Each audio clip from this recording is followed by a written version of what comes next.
नमस्कार भाइयों और बहनों। आज का जो हमारा टॉपिक है ये इस बात पे रहेगा कि मॉक टेस्ट में हमारे नंबर नहीं बढ़ रहे। बहुत लोगों को सवाल आ रहे हैं, बहुत लोग जनरल क्वेरीज पूछते हैं कि सर बहुत लगातार प्रैक्टिस कर रहे हैं, रिवीजन भी चल रहा है, पर मॉक में नंबर नहीं बढ़ रहा है, सर कैसे नंबर को बढ़ाया जाए। देखिए, आपके पास लगभग अभी 40 से 50 दिन का समय शेष है।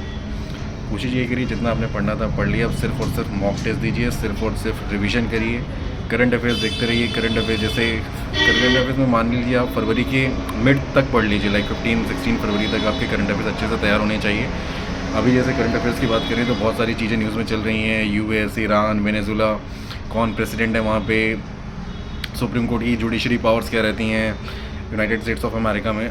उसके बाद डॉलर जो बहुत तेज़ी से गिर रहा है, उसका डी डॉलराइजेशन एक टर्म आया, डी डॉलराइजेशन, इस पे आप ध्यान दीजिए। चाइना की करेंसी है युआन, करेंसीज़ पे फोकस करिए। रशिया, यूक्रेन और जो यूएस और ईरान के रिलेशंस हैं इस पे ध्यान दीजिए, क्योंकि वेनेजुला किस लिए यूएस से कब्जा करना चाहता है। एक एक दो दो क्वेश्चन बन जाएंगे, इससे आपके नंबर बन जाएंगे आपके बढ़िया इजी, बहुत ही ईजी क्वेश्चन रहते हैं सारे। इसमें ज़्यादा एक बार आप सरसरी निगाह से देख लेंगे ना तो आपके सारे काम बन जाएंगे। बाकी कुछ चीज़ें मैं आपको बता देता हूँ। जैसे मॉक टेस्ट की बात कर रहे हैं तो मॉक टेस्ट में आप 2-3 चीज़ें ध्यान रख लीजिए।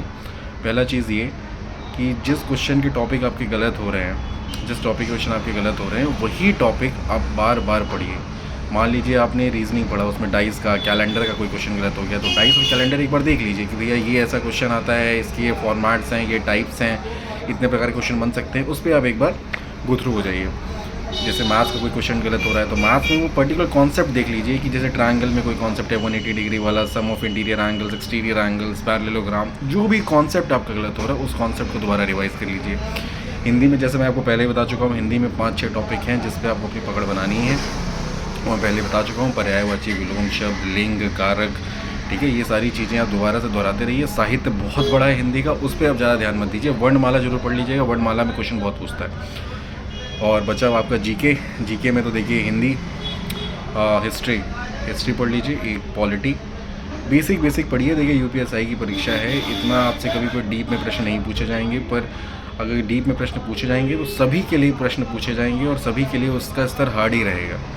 तो अपने आप को 1 डे एग्ज़ाम के हिसाब से प्रिपरेशन करना है कि हम 4 ऑप्शन देख रहे हैं तो 4 ऑप्शन में से हमारे दिमाग में एक ऑप्शन सही बैठ जाए।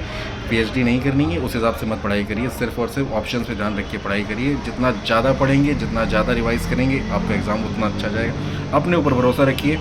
मैं आपको बता देता हूँ, मैंने कभी बहुत सारे मॉक टेस्ट नहीं दिए, मैं सिर्फ सब्जेक्टिव टेस्ट देता था, ऑप्शनल वाले जो रहते हैं, जो जैसे 4 टॉपिक हैं, 4 सब्जेक्ट हैं, तो 4 में से कोई एक पर्टिकुलर सब्जेक्ट निकाल लिया, मॉक टेस्ट दे दिया ऑनलाइन, वही चलता रहा। मैं बहुत ज़्यादा मैंने मॉक टेस्ट नहीं दिए, पर तैयारी मेरी अच्छी रहती थी, मैं तैयारी बहुत बेहतरीन करता था।